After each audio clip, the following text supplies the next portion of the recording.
Ciao! Hi guys! So let's talk about Amazon versus Shopify. But for now, discuss natin about Amazon. Ano ba yung mga kailangan mong matutunan or dapat ano ba yung kailangan alam mo or dapat meron kang knowledge bago ka mag-apply sa Amazon. Okay? So first, kasi ang hinahanap ng mga yan, ganito, ang account kasi ng Amazon or ang client ng Amazon ay hindi yan basta-basta. Amazon Prime yan. Pag nag-hire yan ng VA, Amazon Prime yan. So, hindi yan yung basta ka na lang yung product listing, mga ganon. Kasi if ang client mo ay merong sariling brand, so, ano yan? So, ang ipapahandle sa inyo ay Seller Central, and then yung product listing niya mas madali kasi sarili niyang brand yun. So, ang kailangan lang talaga niya doon ay yung magmo-marketing or yung ads sa Amazon. Pero, pag ang client mo ay Amazon Prime at ang kanya ay wala siyang hawak na sariling brand. So, drop shipping. So, kailangan mong matutunan ay Helium 10 at Kipa. At the rest, kasi yung iba kasi talaga doon, provided ng client.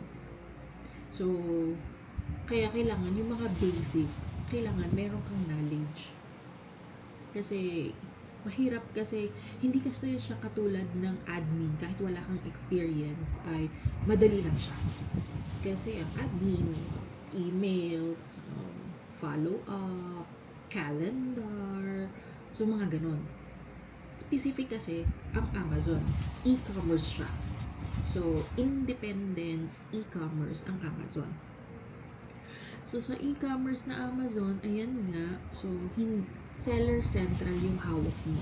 Kasi kung ikaw ay admin ng, halimbawa, ng isang isang company pero hindi e-commerce, so more on emails kayo dyan, mga ganon.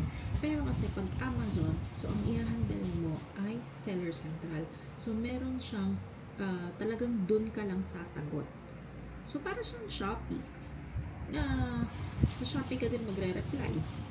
So, ganito naman. Pag Amazon Prime kasi, kahit meron kang sariling brand, at Amazon Prime ka, yung client mo, kailangan niyang i-ship yung item niya doon sa Amazon warehouse.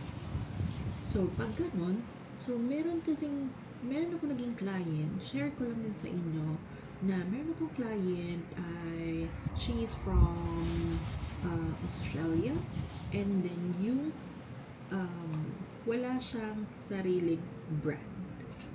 So, yung products niya ay nanggagaling sa China.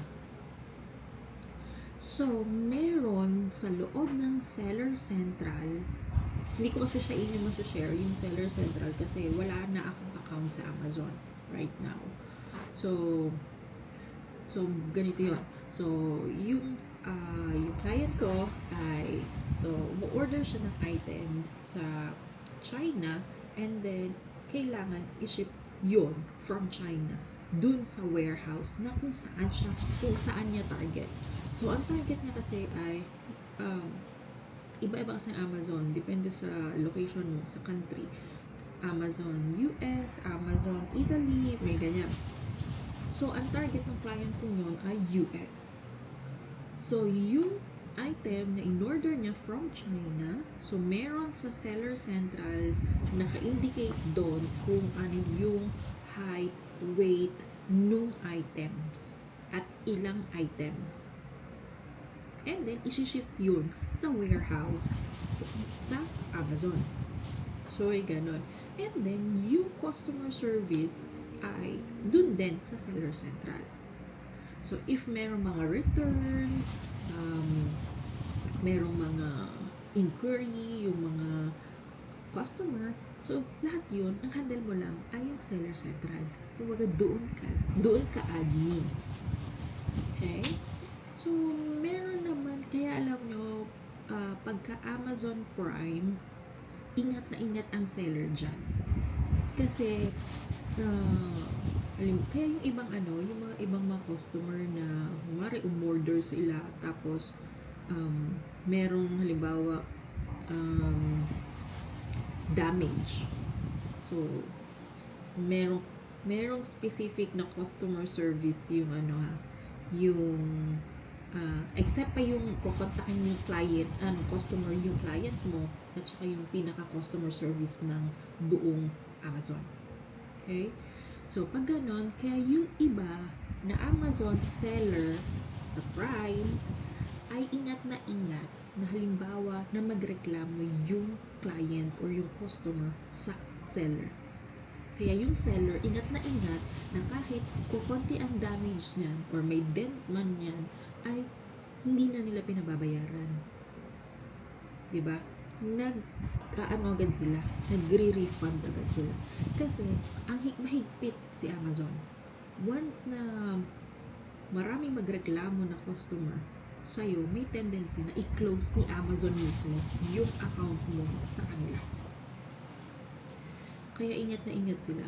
And then, so ayun nga, balik tayo sa product listing sa dropshipping na sa Amazon ay gumagamit sila ng Helium 10, gumagamit sila ng Keepa. So, kasi yung mga tools na yun, kumbaga, nakikita doon kung ang isang seller, dropshipping to kung isang seller na pagkukuhanan nila ng products ay kumikita. Hindi kasi sila basta-basta nag-grab ng products sa isang seller and then ilalagay nila dun sa kanilang account sa Amazon. So hindi ganoon. Iba sa Amazon. So yan guys. So medyo komplikado si Amazon kesa kay Shopify. Sobrang dali lang ng Shopify. Si Amazon, talagang kailangan focus ka sa seller central kasi hindi naman siya website. Hindi ka gagawa ng website para pagandahin. Yun ay kasi kung sa loob ka ng e-commerce na kung saan ay independent e-commerce nga. So, doon ka lang sa Amazon.